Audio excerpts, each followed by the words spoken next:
रहीम अस्सलाम वालेकुम dear students, I am Nareb Ali और आज का जो हमारा लेक्चर है वो है लेक्चर नंबर 12 यूनिट 1 है मैट्रिसेस।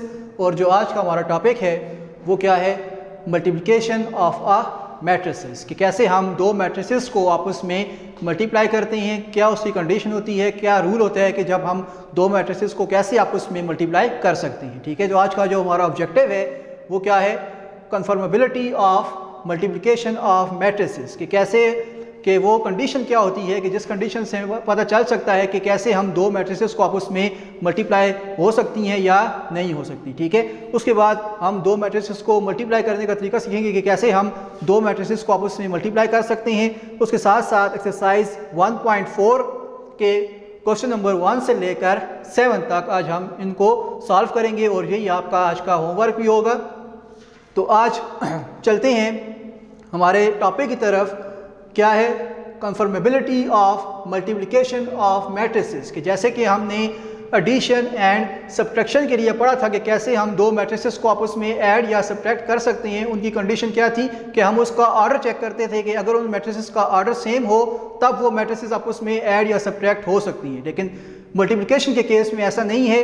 अब मल्टीप्लिकेशन के लिए हमें कैसे पता चलेगा कि दो मैट्रिसेस आपस में मल्टीप्लाई हो सकती हैं या नहीं हो सकती, तो उसके लिए आप क्या चेक करते हो, जो कंडीशन है वो क्या होगी, जो कंडीशन है वो क्या होती है हमारे पास कि number of columns of first matrix, ठीक है, जो फर्स्ट मैट्रिक्स है उसके number of columns should be equal to, वो क्या होनी चाहिए, इक्वल होने चाहिए to the number of rows of second matrix. किसके इक्वल होनी चाहिए, number of rows of second matrix के। ठीक है, अगर तो दो मैट्रिसेस इस कंडीशन को सेटिस्फाई करती हैं तब भी वो आपस में मल्टीप्लाई हो सकती हैं, अदरवाइज वो आपस में मल्टीप्लाई नहीं होंगी। ठीक है, तो क्या है कि number of columns of first matrix should be equal to number of rows of second matrix. ठीक है, अगर हम इसको जनरली लिखें तो एक मैट्रिक्स हम ले लेते हैं जिसका किसके इक्वल है, ए के इक्वल है, और दूसरी मैट्रिक्स अगर हम ले लें जो कि किसके इक्वल है, बी के इक्वल है। ठीक है, तो फर्स्ट मैट्रिक्स का जो ऑर्डर है वो क्या होता है, हमारे पास m क्रॉस n होता है। तो इसको अगर हम m1 n1 बोल दें तो इसमें जो m1 है ये क्या है, किसको रिप्रेजेंट करता है, रोज को, और जो n1 है ये किसको रिप्रेजेंट कर रहा है, कॉलम्स को। ठीक है, इस तरह से जो सेकंड मैट्रिक्स है इसका अगर ऑर्डर m2 n2 हो, ठीक है, जिसमें जो m2 क्या है, रोज है, और जो n2 है ये क्या है, कॉलम्स है। ठीक है, तो इस कंडीशन के मुताबिक क्या है कि जो फर्स्ट मैट्रिक्स है इसके नंबर ऑफ कॉलम्स, अब नंबर ऑफ कॉलम्स को हमने किससे प्रेजेंट किया हुआ है, n1 से, should be equal to number of rows of second matrix. Number of rows of second matrix किसके इक्वल है, m2 के इक्वल है। मींस के n1 इक्वल हो m2 के, तो तब हम बोलते हैं कि ये मैट्रिसेस आपस में कंफर्मेबल हैं मल्टीप्लिकेशन के लिए, अदरवाइज इनको आपस में आप मल्टीप्लाई नहीं कर सकते। ठीक है, तो अब हम एक एग्जांपल ले लेते हैं।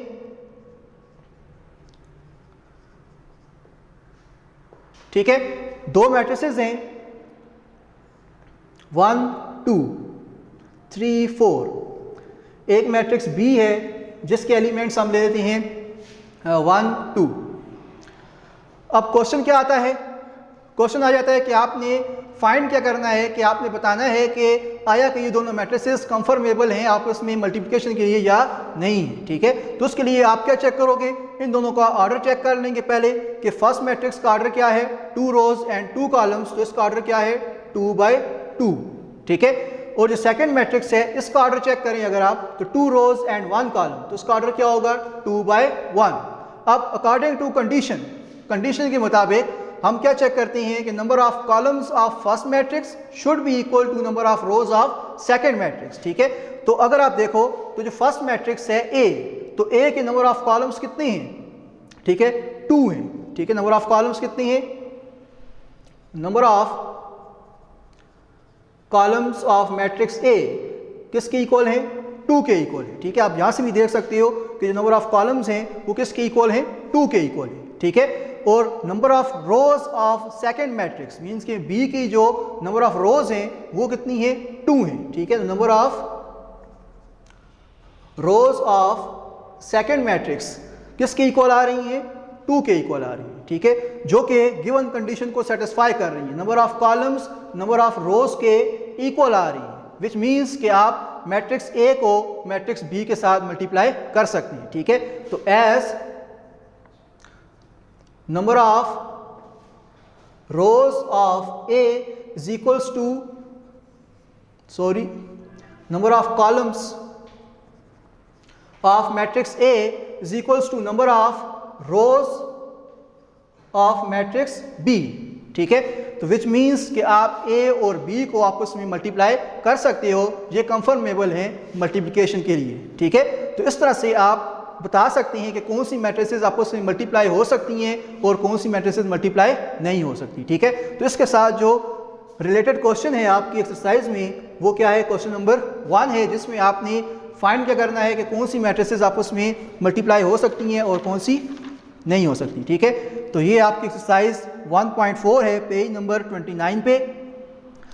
फर्स्ट क्वेश्चन है, show that which are the following matrices are conformable for multiplication. क्या आपने बताना है कि कौन सी मैट्रिसेस कंफर्मेबल हैं मल्टीप्लिकेशन के लिए और कौन सी नहीं है। ठीक है, तो आप जो first part, second part and third fourth part हैं, इनमें आप देखोगे कि कौन सी इस गिवन कंडीशन को सेटिस्फाई कर रही हैं। अगर तो सेटिस्फाई करती हैं तो आपस में मल्टीप्लाई हो सकती हैं। आप लिख लोगे कि A and B are conformable for multiplication. इसी तरह से ए और सी को आप चेक करोगे, फिर ए को डी के साथ चेक करेंगे, फिर इस तरह से बी को सी के साथ चेक करोगे, बी को डी के साथ चेक करेंगे, फिर सी और डी को आपस में चेक कर लेंगे। ठीक है, तो अगर तो ये कंडीशन को सेटिस्फाई करेंगी तो उसकी मल्टीप्लिकेशन के लिए कंफर्मेबल होंगी। अगर कंडीशन को सेटिस्फाई नहीं करती तो उसके लिए मल्टीप्लिकेशन के लिए कंफर्मेबल नहीं होगी। ठीक है, अब हम देखते हैं कि कैसे हम दो मैट्रिसेस को आपस में मल्टीप्लाई कर सकते हैं, क्या मेथड होता है, किस तरह से दो मैट्रिसेस आपस में मल्टीप्लाई होती हैं। तो आपके सामने एक एग्जांपल लिखी हुई है। एग्जांपल में आपको दो मैट्रिसेस गिवन है, matrix A and matrix B. ठीक है, देन फाइंड क्या करना है आपने कि is it possible to find A B. अब ए बी का मतलब क्या है कि आपने क्या करना है, मैट्रिक्स ए को मल्टीप्लाई करना है मैट्रिक्स बी के साथ एंड बी ए, और फिर आपने मैट्रिक्स बी को मल्टीप्लाई करना है मैट्रिक्स ए के साथ। ठीक है, तो सबसे पहले हम क्या फाइंड कर लेते हैं, ए बी मीन्स कि आप मैट्रिक्स ए को बी के साथ मल्टीप्लाई करोगे। ठीक है,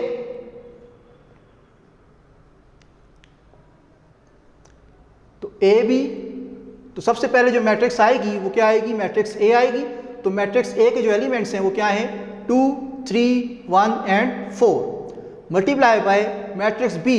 तो बी के एलिमेंट्स क्या हैं, 3 एंड 4। ठीक है, तो सबसे पहले हम इसकी कंडीशन चेक करते हैं कि आया ये मैट्रिक्स आपस में मल्टीप्लाई हो भी सकती है या नहीं हो सकती। ठीक है, तो कंडीशन में आपके पास क्या होती है कि जो फर्स्ट मैट्रिक्स है उसके number of columns should be equal to number of rows of second matrix. ठीक है, तो हम इसके अभी नंबर ऑफ कॉलम्स चेक करते हैं। तो फर्स्ट मैट्रिक्स में नंबर ऑफ कॉलम्स कितने हैं, 2 हैं, और जो सेकंड मैट्रिक्स है इसकी नंबर ऑफ रोज कितनी है, 2 हैं। ठीक है, number of columns number of जो रोज हैं उसके इक्वल हैं। इट्स मीन कि आप ए को बी के साथ मल्टीप्लाई कर सकते हो। ठीक है, अब मल्टीप्लाई कैसे करेंगे उसके लिए एक रूल है। ठीक है, जिसको हम यूज़ करते हैं, वो स्टेप बाय स्टेप आपने फॉलो करना है, तभी आप उसको समझ आएगी। और ये जो टॉपिक है ये बहुत ही इंपॉर्टेंट टॉपिक है, और ये बार बार आगे जो मैट्रिसेस हैं, जब आप इसका मल्टीप्लिकेटिव इन्वर्स फाइंड करते हो या इन्वर्जन मेथड यूज़ करते हो या क्रैमर रूल यूज़ करते हो, तो उसमें आपको ये बार बार आप इसकी जो मैट्रिसेस की मल्टीप्लिकेशन है वो यूज़ करोगे। इसलिए इसको समझना आपके लिए बहुत ज़्यादा ज़रूरी है, ये बहुत ही इंपॉर्टेंट टॉपिक है। तो अब मल्टीप्लिकेशन के लिए आप क्या करोगे, जो फर्स्ट मैट्रिक्स है उसकी जो फर्स्ट रो है उसको आप मल्टीप्लाई करेंगे फर्स्ट कॉलम के साथ। ठीक है, तो जो तरीका है वो क्या होता है कि first row multiply by first column. ठीक है, अब जब आप फर्स्ट रो को मल्टीप्लाई कर रहे हो फर्स्ट कॉलम के साथ, ठीक है, तो जो करस्पॉन्डिंग एलिमेंट्स हैं ये आपस में मल्टीप्लाई होंगे। ठीक है, अब करस्पॉन्डिंग एलिमेंट्स का क्या मतलब है कि जो फर्स्ट एलिमेंट है फर्स्ट रो का वो मल्टीप्लाई होगा first element of first column के साथ, एंड जो सेकंड एलिमेंट है फर्स्ट रो का वो मल्टीप्लाई होगा second element of first column के साथ। ठीक है, तो 2 मल्टीप्लाई होगा 3 के साथ, 2 मल्टीप्लाई बाय 3, एंड जो सेकंड जो नंबर है वो मल्टीप्लाई होगा सेकंड नंबर के साथ, मीन्स कि 3 मल्टीप्लाई होगा 5 के साथ। ठीक है, तो क्या किया हमने, first row multiply by first column. ठीक है, और जो फर्स्ट एलिमेंट है उसको मल्टीप्लाई करेंगे फर्स्ट एलिमेंट के साथ and second element multiply by second element, और जो दरमियान में हम साइन यूज़ करते हैं वो हमेशा प्लस का साइन यूज़ करते हैं। ठीक है, जब आप मल्टीप्लाई कर रहे हो एलिमेंट्स को तो उनके दरमियान में हमेशा जो साइन हम यूज़ करते हैं वो क्या होगा, प्लस का साइन यूज़ करते हैं। ठीक है, अब फर्स्ट रो को हमने फर्स्ट कॉलम के साथ मल्टीप्लाई कर दिया। ठीक है, अब फॉर एग्जांपल अगर इसके आगे और भी कॉलम्स होते, ठीक है, तो फिर आप क्या करते, तो जितने भी कॉलम्स होंगे उन सब के साथ आप पहले फर्स्ट रो को मल्टीप्लाई करोगे। ठीक है, पहले फर्स्ट रो को जितने भी कॉलम्स हैं सेकंड मैट्रिक्स के साथ उन सब के साथ मल्टीप्लाई होंगे। अब यहाँ पे एक ही कॉलम था इसलिए हम इसको यहाँ पे ही मल्टीप्लाई करके छोड़ देंगे। ठीक है, अब हम चलते हैं सेकेंड रो की तरफ। उसी तरह से अब आप सेकेंड रो को मल्टीप्लाई करोगे फर्स्ट कॉलम के साथ। ठीक है, तो जो करस्पॉन्डिंग एलिमेंट्स हैं वो मल्टीप्लाई होंगे, तो first element multiply by first element, 1 multiply bye 3 और सेंटर में हमेशा प्लस का साइन, फिर second element multiply by second element, 4 multiply bye 5। अब इसको आप सिंप्लीफाई कर देंगे तो 2 मल्टीप्लाई बाय 3 करेंगे तो 6 एंड 3 5s आर 15। इस तरह से 1 मल्टीप्लाई बाय 3 किया तो 3 और 4 मल्टीप्लाई बाय 5 करेंगे तो 20। ठीक है, सिंप्लीफिकेशन है सिंपल, 15 में प्लस 6 किया तो 21 एंड 20 प्लस 3 करेंगे तो 23। ठीक है, तो ये जो मैट्रिक्स आई है ये मैट्रिक्स क्या है, मैट्रिक्स ए बी है। ठीक है, मीन्स कि आपने मैट्रिक्स ए को मल्टीप्लाई कर दिया मैट्रिक्स बी के साथ। ठीक है, अब जो इस क्वेश्चन का सेकंड पार्ट था वो क्या था कि आपने क्या फाइंड करना है, बी ए फाइंड करना है। ठीक है, तो अब इसी के साथ हम बी ए फाइंड कर लेते हैं। अब बी ए का मतलब क्या है कि आपने मैट्रिक्स बी को मल्टीप्लाई करना है मैट्रिक्स ए के साथ। ठीक है, तो पहले मैट्रिक्स बी आएगी, तो मैट्रिक्स बी के एलिमेंट्स क्या हैं, 3 4 एंड देन मैट्रिक्स ए 2 3 1 4। अब सबसे पहले जो चीज़ हमें चेक करनी है वो क्या है, जो मल्टीप्लिकेशन की जो कंडीशन है वो चेक करनी है। ठीक है, आया ये मैट्रिसेस आपस में मल्टीप्लाई हो सकती हैं या नहीं हो सकती। ठीक है, तो कंडीशन क्या है कि number of columns of first matrix, इसका अगर हम ऑर्डर चेक करें तो इसका ऑर्डर क्या है, इसका ऑर्डर क्या है, 2 रोज एंड 1 कॉलम। ठीक है, तो इसका अगर हम सेकेंड मैट्रिक्स का ऑर्डर चेक करें तो वो क्या है, 2 रोज एंड 2 कॉलम, 2 मल्टीप्लाई बाय 2। ठीक है, तो इट्स मीन कंडीशन के मुताबिक हम क्या चेक करते हैं कि जो फर्स्ट मैट्रिक्स है उसके नंबर ऑफ कॉलम्स इक्वल होने चाहिए number of rows of second matrix के। अगर आप यहाँ पे देखें तो जो फर्स्ट मैट्रिक्स का कॉलम है वो किसके इक्वल आ रहा है, 1 के, और जो सेकंड मैट्रिक्स है ये किसके इक्वल आ रहा है, इसकी जो रोज है वो किसके इक्वल है, 2 के। मीन्स के number of columns of first matrix is not equal to number of rows of second matrix, जो कि आपस में इक्वल नहीं है, क्योंकि नंबर ऑफ कॉलम्स किसके इक्वल है, 1 के, एंड नंबर ऑफ रोज किसके इक्वल है, 2 के, आपस में इक्वल नहीं है। So B A is not conformable for multiplication. ठीक है, तो जो मैट्रिक्स बी ए है इन मैट्रिसेस को आपस में मल्टीप्लाई आप नहीं कर सकते, क्योंकि जो मल्टीप्लिकेशन की कंडीशन है ये 2 मैट्रिसेस उसकी कंडीशन को सेटिस्फाई नहीं कर रही। ठीक है, तो इस तरह से आप किसी भी मैट्रिक्स को आपस में मल्टीप्लाई कर सकते हो। ये तो हमने मैट्रिसेस लिया था जिसमें ये एक स्क्वायर मैट्रिक्स थी और ये एक कॉलम मैट्रिक्स थी, इसके अंदर एक ही कॉलम था। लेकिन अगर आपके पास 2 स्क्वायर मैट्रिसेस आ जाती हैं या ऐसी मैट्रिसेस आती हैं जिसके अंदर कॉलम्स ज़्यादा हों, तो आप क्या करोगे, पहले आप फर्स्ट कॉलम को मल्टीप्लाई करोगे फर्स्ट रो के साथ, फर्स्ट रो को मल्टीप्लाई करोगे फर्स्ट कॉलम के साथ, फिर फर्स्ट रो को मल्टीप्लाई करेंगे सेकंड कॉलम के साथ, फिर फर्स्ट रो को मल्टीप्लाई करेंगे थर्ड कॉलम के साथ, तब तक मल्टीप्लाई करते जाएंगे जब तक सेकंड मैट्रिक्स के सारे कॉलम्स नहीं हो जाते। ठीक है, अब हम एक एग्जांपल ले लेते हैं जिसमें हम दो स्क्वायर मैट्रिक्स लेते हैं और उनको आपस में मल्टीप्लाई करते हैं, ताकि आपको इस चीज़ के भी समझ आ जाए कि कैसे हम जो स्क्वायर मैट्रिसेस हैं या जिस ऐसी मैट्रिसेस जिसके कॉलम ज़्यादा हों तो उनको हम कैसे आपस में मल्टीप्लाई करते हैं।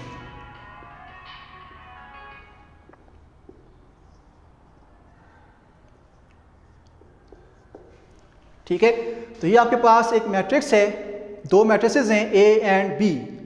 इसमें अगर आप देखें तो उसकी number of rose and columns क्या है, 2 क्रॉस 2 है और उसका ऑर्डर क्या है, 2 क्रॉस 2 है। Number of columns of first matrix 2 है and number of rows of second matrix भी 2 है, तो मींस कि इसको आप आपस में मल्टीप्लाई कर सकते हो। ठीक है, अब कैसे मल्टीप्लाई करेंगे A B, तो पहले फर्स्ट मैट्रिक्स ले ली 1 2 3 4 मल्टीप्लाई बाय सेकेंड मैट्रिक्स 1 0 0 1। ठीक है, तो अब जो रूल है वो क्या होता है कि first row multiply by first column. ठीक है, तो जो करस्पॉन्डिंग एलिमेंट्स हैं इनको आपस में आप मल्टीप्लाई करोगे, तो 1 मल्टीप्लाई होगा 1 के साथ, सेंटर में प्लस का साइन, फिर 2 मल्टीप्लाई होगा 0 के साथ। इसी तरह से अब हमने फर्स्ट रो को तब तक नहीं छोड़ना जब तक कि जितने सा जो कॉलम्स हैं सेकंड मैट्रिक्स के वो कंप्लीट ना हो जाए। ठीक है, तो first row multiply by second column, तो 1 multiply by 0 plus 2 multiply by 1। अब फर्स्ट रो को हमने जितने भी कॉलम्स थे सबसे मल्टीप्लाई कर दिया तो ब्रैकेट क्लोज। अब हम चलते हैं सेकंड रो की तरफ, तो सेकंड रो को मल्टीप्लाई करेंगे फर्स्ट कॉलम के साथ। ठीक है, तो जो करस्पॉन्डिंग एलिमेंट्स हैं वो मल्टीप्लाई होंगे, तो 3 multiply by 1 plus 4 multiply by 0। इसी तरह से सेकंड रो सेकंड कॉलम, तो 3 मल्टीप्लाई होगा 0 के साथ प्लस 4 मल्टीप्लाई बाय 1।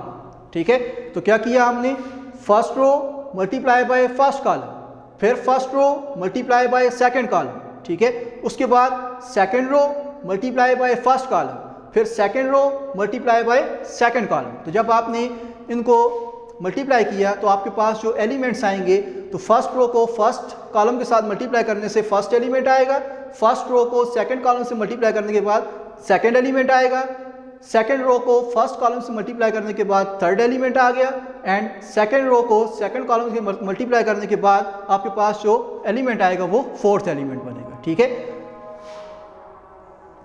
इसके बाद सिंप्लीफिकेशन है, तो 1 मल्टीप्लाई बाय 1 करेंगे तो 1, 2 को 0 से मल्टीप्लाई किया तो 0, 1 मल्टीप्लाई बाय 0 0 एंड 2 1 इज 2, 3 को 1 से मल्टीप्लाई कर देंगे तो 3 आ जाएगा, एंड 4 को 0 से मल्टीप्लाई किया तो 0, 3 को 0 से मल्टीप्लाई करेंगे तो 0 and 4 1 is 4, 1 plus 0 1, 2 plus 0 2, 3 plus 0 3 and 4 plus 0 4। ठीक है, तो ये जो मैट्रिक्स बनी है ये क्या है, मैट्रिक्स ए बी है। ठीक है, तो इस तरह से आप दो मैट्रिसेस को आपस में मल्टीप्लाई कर सकते हैं। ठीक है, तो आज का जो हमारा टॉपिक था बहुत ही इंपॉर्टेंट है, मल्टीप्लिकेशन ऑफ मैट्रिसेस। और जो आपका होमवर्क है वो क्या है, एक्सरसाइज 1.4 के क्वेश्चन नंबर 2 3 4 5 6 एंड 7, तो ये आपने करनी है, इसकी आपने प्रैक्टिस लाजमी करनी है ताकि आपने जो मल्टीप्लिकेशन ऑफ मैट्रिसेस है वो आपको अच्छे तरीके से समझ आ जाए। तो अगर आप देखें जो मैट्रिक्स ए बी है वो मैट्रिक्स बी ए के इक्वल नहीं आई, मींस कि आपने जब हमने मैट्रिक्स ए बी को मल्टीप्लाई किया, लेकिन जब आप बी ए करोगे तो उसकी मल्टीप्लिकेशन पॉसिबल नहीं थी। ठीक है, मींस कि ए बी ए के इक्वल नहीं है। ठीक है, तो ये लॉ कौन सा होता है, इस लॉ को हम क्या बोलते हैं, commutative law of multiplication of matrices बोलते हैं। ठीक है, तो मैट्रिसेस के अंदर कम्यूटेटिव लॉ होल्ड नहीं करता। ठीक है, तो ये था आज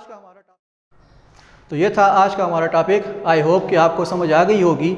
अब आपके लिए जो टास्क है वो क्या है कि आपने लेक्चर नंबर 10, 11 एंड 12 अच्छे से प्रैक्टिस करनी है, और इन लेक्चर्स का आपका जो टेस्ट होगा और वो टेस्ट आपको आपके जो ग्रुप्स हैं उसके ऊपर शेयर कर दिया जाएगा।